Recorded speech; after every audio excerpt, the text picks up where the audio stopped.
Bom dia! Vamos à Bíblia mais uma vez. Profeta Samuel, primeiro livro de Samuel, capítulo 16.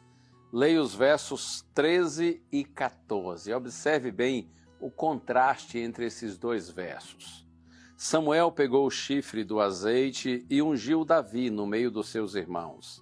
E daquele dia em diante, o Espírito do Senhor se apossou de Davi. Então Samuel se levantou e foi para Ramá. Depois que o Espírito do Senhor se retirou de Saul, um espírito mau vindo da parte do Senhor o atormentava. Qual o contraste nesses dois versos? O primeiro verso diz que o Espírito do Senhor se apossou de Davi. E o segundo verso diz que o Espírito do Senhor se retirou de Saul. Por que o Espírito de Deus se apossou de Davi e se retirou de Saul? Saul e Davi são dois exemplos claros do poder das nossas escolhas. Ambos foram reis de Israel, ambos foram ungidos e capacitados por Deus, e ambos erraram. Porém, Davi, ao ser repreendido, ele se arrependeu, confessou seu erro, mudou de atitude, enquanto Saul permaneceu errado e, consequentemente, foi rejeitado. Por isso que o Espírito do Senhor se retirou de Saul e o Espírito do Senhor se apossou de Davi. Eu leio também um outro texto que acho extremamente importante e necessário para você e para mim, para que nós compreendamos que são as nossas escolhas que determinam o nosso destino. Olha aqui, Carta de Paulo aos Gálatas, capítulo 6, nos versos 7 e 8 está escrito assim: Não se enganem, de Deus não se zomba, pois aquilo que a pessoa semear, isso também colherá. Quem semeia para a sua própria carne, da carne colherá corrupção, mas quem semeia para o Espírito, do Espírito colherá vida eterna. Quando Paulo aqui faz referência à carne nos seus escritos, quase sempre ele está falando da nossa natureza pecaminosa, da nossa tendência, da nossa inclinação para o mal, para o pecado, nossa natureza marcada pelo pecado.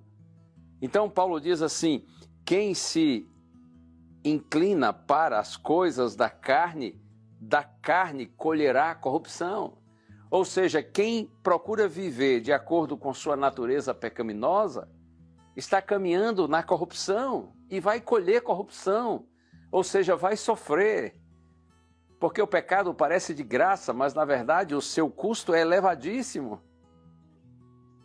Por outro lado, Paulo diz: aquele, porém, que semeia para o Espírito, do Espírito colherá vida eterna. Porque ainda que andar na direção do Espírito seja mais difícil para nós, porque é contrário à nossa natureza pecaminosa, mas quem vai nessa direção mais difícil, quem semeia para o Espírito, do Espírito colherá a vida eterna. E outra coisa que eu lhe digo, além da recompensa ser fabulosa para aqueles que semeiam no Espírito, ou seja, para aqueles que vivem não segundo sua vontade, mas a vontade do Espírito Santo, além da recompensa ser fabulosa, só o fato de andar segundo a direção do Espírito e não a direção da nossa carne já é muito melhor. Porque, como eu disse, o pecado parece de graça, mas o seu custo é elevadíssimo. Muito mais felizes são aqueles que vivem segundo a vontade de Deus nesse mundo, e a felicidade plena se dará quando a eternidade começar. Deus abençoe, que o Espírito do Senhor possa se apossar de você, possa habitar em você, que você e eu não vivamos a triste experiência de Saul, o homem do qual o Espírito de Deus se retirou porque ele desistiu de Deus. Vamos orar?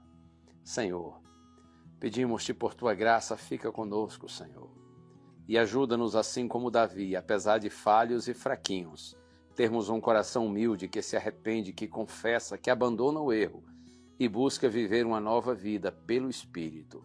Oramos em nome de Jesus. Amém.